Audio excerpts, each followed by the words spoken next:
दिली, त्यांचे पहिले आभार मानते. तसेच आपले विकासजी गोगावले साहेब, आपल्या माय माऊली सुषमा वहिनी गोगावले साहेब, तसेच आपल्या साधना वहिनी, वैशालीताई, यांच्या सगळ्यांच्या मदतीने, तसेच आपले मतदार राजा त्यांनी त्यांचं चांगलं अमूल्य असं मत आम्हाला दिलं, आमच्यावर विश्वास दाखवला.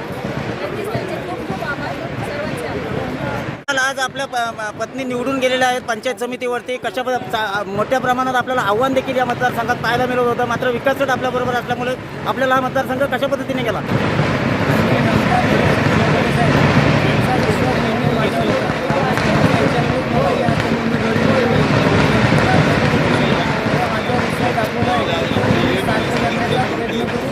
ज्यांनी मला परत जे मदत केले सर्वांचे आभार मानतो.